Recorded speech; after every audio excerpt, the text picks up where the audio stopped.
Money FM 89.3. Best of breakfast. Companies to watch.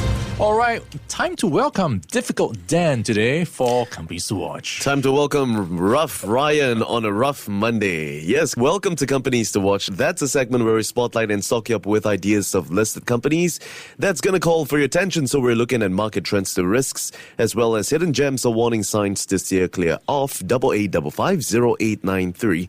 Text us and tell us whether you think it's going to be a hot or not. Ryan, you're a big gamer, aren't you? I am. I'm a big gamer, growing up with Super Mario and Tetris as well. Tetris, okay. You know Tetris. What other games have you played? Or what games are you playing at the moment? These days, not too much. One of those online games, Tom and Jerry Chase. What? It's all those kids games. Huh? One of my kids. Okay, I see. Well, returning to PC and mobile games, that's largely popular in China. And a specific company I'm turning your attention to today would be NetEase. That's a large Chinese internet company founded back in 1997, operating across a wide range of online services. It's considered to be a major player in online gaming, also offering e-commerce, music streaming, advertising, and education services. So they're known to produce big PC and mobile games like Justice and Fantasy Westward Journey. Have you heard of that before? Yes, actually, Tom and Jerry Chase is also by NetEase, in China at least. And you can get it here as well. Wow. So they have a lot of big titles, and of course they're big in gaming, so you should check it out. Yeah, I would after today. And in fact, they also operate NetEase Cloud Music. That's a popular music streaming service. Haven't really used that before, have you? Not yet. Okay. Well, anyways, NetEase has been listed on the Nasdaq since 2000 and also has a secondary listing on the Hong Kong Stock Exchange. And the reason why I've decided to bring that company to our attention today is because its shares are closing in on their first new all-time high in over 4 years, as a wave of youthful consumerism had added to a host of positives for the China's game stocks. So Hong Kong listed shares of the company behind hits like Aggie Party, I think that's how it's pronounced, are now less than 3% away from their 2021 record. The stock ranks among the top gainers of this year on the indexes of Chinese tech and global game companies.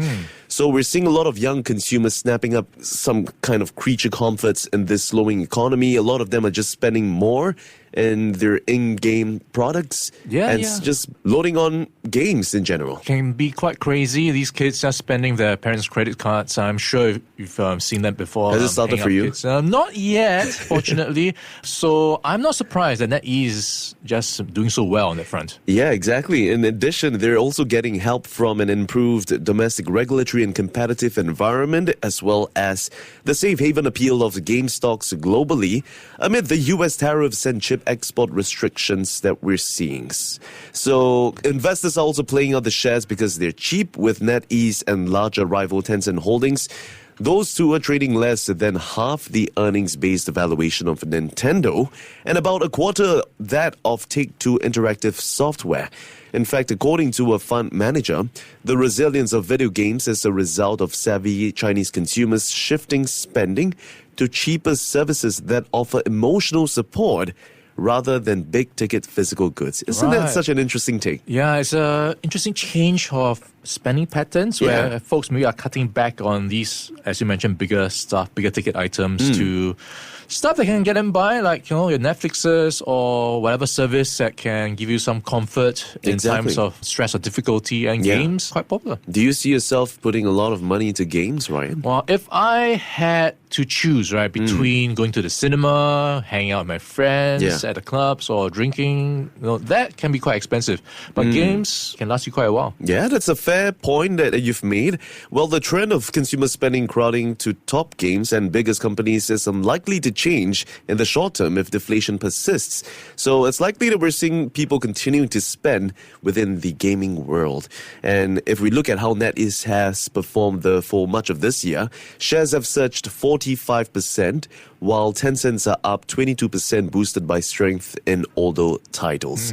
So NetEase has also said that the player base of its 7-year-old survivor horror game Identity 5 has reached a quarterly record, while momentum has grown for World of Warcraft since the company helped bring it back to China last year.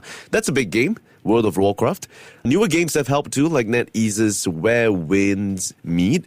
That's a role-playing game for players who are interested in the mobile version.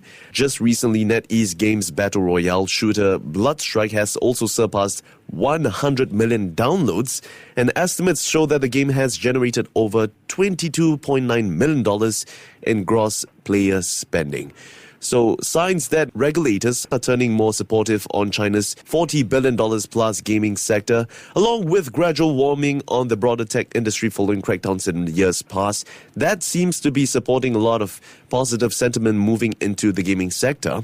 And according to a tally by Bloomberg, authorities this year has approved of 654 domestic and imported games, about 15% higher than the same period last year. Yeah, very interesting, inflection or turning point of sorts. Because you might remember back in the day, a few years ago, The crackdown. Yeah. They were worried that folks or kids who are spending too much time on games, and they were setting restrictions. They can't spend that much time, how many hours, and then kids under 16 can play. But I think there is a recognition that this is a big industry and it creates a lot of jobs, and right now they need these jobs to help create growth in China. So maybe it's a bit of a balancing act now. Exactly. And it certainly seems like a good look for them, because just recently it also announced that South Korea headquartered entertainment company RBW has entered into a strategic copyright partnership with NetEase Cloud Music. So we're seeing K-pop acts such as Mamamoo and Purple Kiss. Heard of any of them? No, I think you're a Right. bigger K-pop expert than me. I like to think I've moved past the generation too.